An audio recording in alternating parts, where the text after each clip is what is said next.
Salam sejahtera, terima kasih karena bersama dengan saya di Nazilin Unity Channel. Ini kejutan paling besar dalam isu inquest Zara Khairina. Ramai orang yang sudah pajak otak percaya dengan pelbagai spekulasi di media sosial. Sebagai netizen yang bertanggung jawab, ayuhlah kita semua berfikiran wajar dan waras. Jangan terlalu pajak otak atau jangan terlalu percaya 100% dengan media sosial. Media sosial ini banyak yang membawa naratif penipu. Hanya mau meraih view, hanya mau meraih tontonan, hanya mau meraih simpati, dan paling penting mau jadi famous. Mereka sanggup menipu, sanggup menimbulkan spekulasi, sanggup pula memfitnah. Saya tidak beranilah memfitnahkan, itu dosa. Pertama dosa, yang kedua silap-silap hari bulan dipanggil ke mahkamah, akhirnya Anda sendiri yang meringkuk. Tapi aku heranlah, ramai orang yang percaya dengan seorang lelaki dari Sabah nih. Lelaki ini, aku tak nak sebutlah nama dia. Kamu tahulah siapa orang dia tuh kan. Lelaki ini selalu buat live di TikTok. Sampai menangis lah. Dia menangis macam-macam lah. Gayanya, lakonannya macam-macam lah. Yang aku heran, ramai maci-maci, paci-paci yang turut percaya dengan beliau. Sampaikan ada satu orang ini yang telah pun melakukan kesilapan. Dia percaya dengan pempengaruh itu, akhirnya dikaitkan pula keluarga pengetua dengan keluarga Menteri Pendidikan Fadlina Sidik. Baru-baru ini tular kan di media sosial, terutama di Facebook. Anda tahu case itu. Maci itu percaya sangat dengan kata-kata pempengaruh dari Sabah tuh. Sampai dia berani pula menyatakan sahihnya konon hubungan antara Menteri Pendidikan dengan pengetua, padahal itu satu fitnah yang melebih-lebih. Akhirnya Maci itu cari isu, cari video asal, sudah dipadam. Itulah saya kata, Anda sudah disaman, Anda sudah dibawa di mahkamah, akhirnya Anda menyesal. Siapa yang menyesal? Anda. Terlampau emosi sampai percaya pada pembohong. Hari ini satu lagi insiden, satu lagi perkara yang harus kita ambil perhatian. Aktivis Monadeen akhirnya mohon maaf kepada Peguam Negara. Nah, siapa yang percaya dengan Monadeen ini, mulalah kamu insaf. Monadeen sudah memohon maaf kepada Peguam Negara gara-gara mau meraih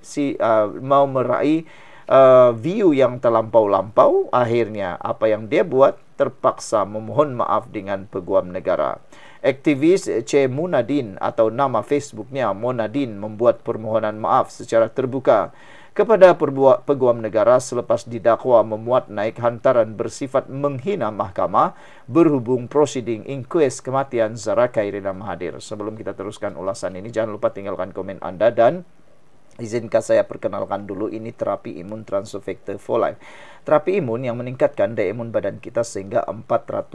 Secara umum dan ringkasnya, apabila imun badan kita lemah, apabila imun badan kita bodoh, apabila imun badan kita tidak seimbang, kita kena penyakit dan tidak sembuh daripada semua jenis penyakit. Tetapi terapi imun Transfer Factor for Life ini mengajar, mendidik, menguatkan dan menyeimbangkan sistem imun badan kita.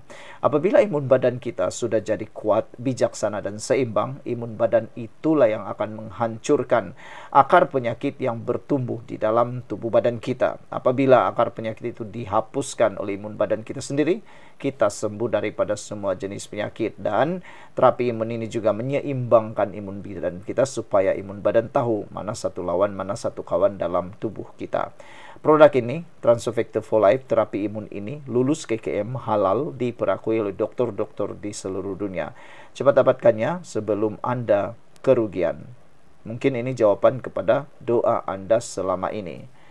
Dalam satu hantaran hari ini, aktivis berkenan berkata dia tidak pernah mempunyai maksud untuk mempertikai atau campur tangan di dalam prosiding mahkamah korone yang sedang berjalan. Katanya, dia juga tidak mempunyai niat jahat untuk mahu mempengaruhi pandangan serta persepsi masyarakat. Apatah lagi hakim mahkamah korone yang sedang menjalankan prosiding inquest. Saudara, apa yang sudah dia buat ini tanpa dia sedari telah mempengaruhi bukan 1.000 tapi beribu-ribu orang. Macam mana mau hapuskan balik apa yang sudah dibina itu. Dia sudah membina satu perkara yang orang percaya, naratif yang orang mula percaya, terutama maci-maci, paci-paci yang sukar untuk diputar balik kepercayaan mereka. Nah, inilah masalah paling besar, saudara-saudara sekalian.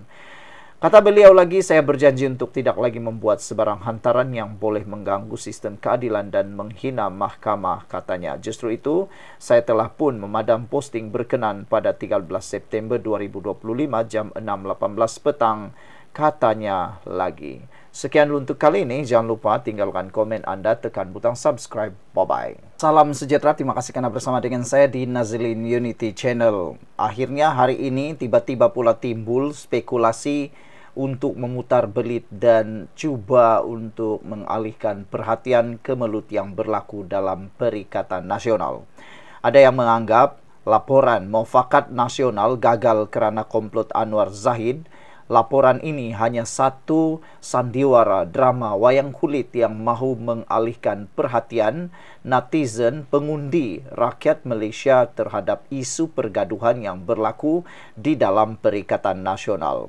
Bekas anggota Jawatan Kuasa PAS Pusat, Muhammad Zuhdi Marzuki, menegaskan keruntuhan Mufakat Nasional MN berpunca daripada hubungan rapat Presiden UMNO Ahmad Zahid Hamidi dengan Presiden PKR Anwar Ibrahim.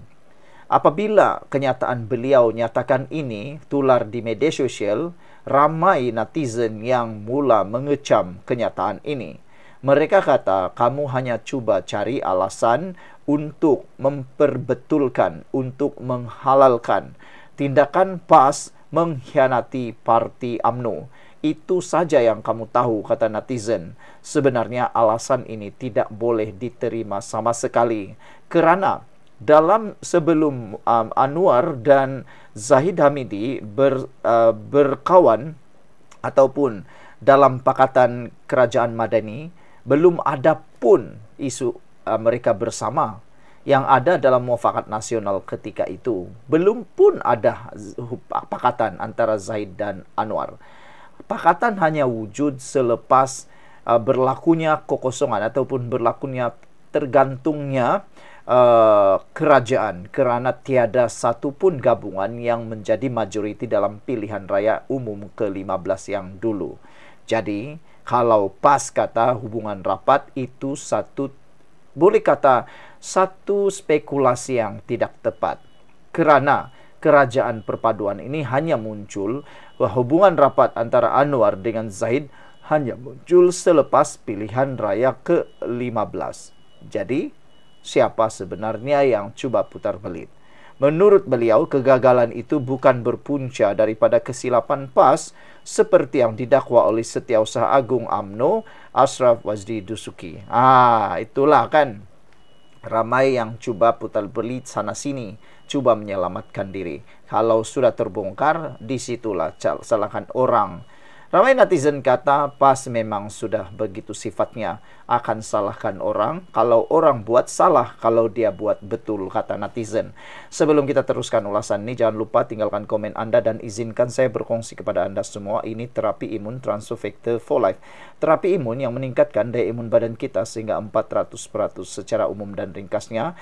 Apabila imun badan kita lemah, apabila imun badan kita bodoh, apabila imun badan kita tidak seimbang, kita tidak sembuh daripada sebarang jenis penyakit.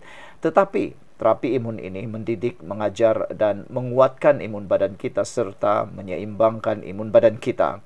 Apabila imun badan kita sudah jadi kuat, bijaksana dan seimbang, imun badan itulah yang akan menghapuskan semua akar penyakit yang ada dalam tubuh badan kita, bersembunyi dalam tubuh badan kita. Terapi imun ini lulus KKM halal, diperakui oleh dokter-dokter di seluruh dunia dan juga penemuan paling bersejarah dalam dunia kedokteran. Transofector for Life terapi imun ini adalah jawapan kepada masalah kesihatan Anda. Mungkin ini jawapan yang Tuhan hantar untuk doa Anda. Saudara, sehari dua ini Setiausaha Agung UMNO Ashraf Wazdi Dusuki telah membangkitkan kembali punca-punca keruntuhan MN. Dia sekali lagi menuduh PAS sebagai punca utamanya, malah PAS dituduh menikam UMNO dari belakang. Sebenarnya, apa yang Ashraf Wazdi Dusuki nyatakan itu semua orang sudah tahu. Semua orang sudah tahu. PAS bersekongkol dengan bersatu secara diam-diam, membuat pakatan secara diam-diam. Ketika UMNO bertanya, mereka jawab tiada. Akhirnya terbukti apabila mereka sebenarnya sudah bersama dalam Perikatan Nasional. Jadi sekarang coba nak salahkan pula UMNO. Nanti akhirnya paling kita takuti ialah mereka akan akhirnya menyalahkan DAP. Alas-alas kata orang, ini salah DAP. Itulah, cari salah orang tapi tak pernah mengaku itu salah sendiri. Menurut beliau lagi, komplot itu adalah untuk menumbangkan kerajaan bersama PAS, UMNO dan Bersatu. Siapa kata tiada pun Anwar hanya dapat jadi Perdana Menteri selepas pilihan raya.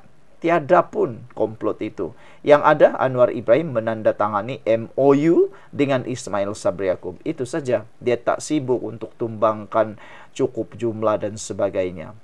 Berbanding dengan Perikatan Nasional, dari dulu sampai sekarang masih menyebut cukup nombor, cukup nombor, cukup nombor, cukup nombor dan sebagainya. Turun Anwar dan sebagainya. Mau disuruh menandatangani MOU tak mau pula. Oke lah, sekian untuk kali ini. Jangan lupa tinggalkan komen Anda. Bye-bye.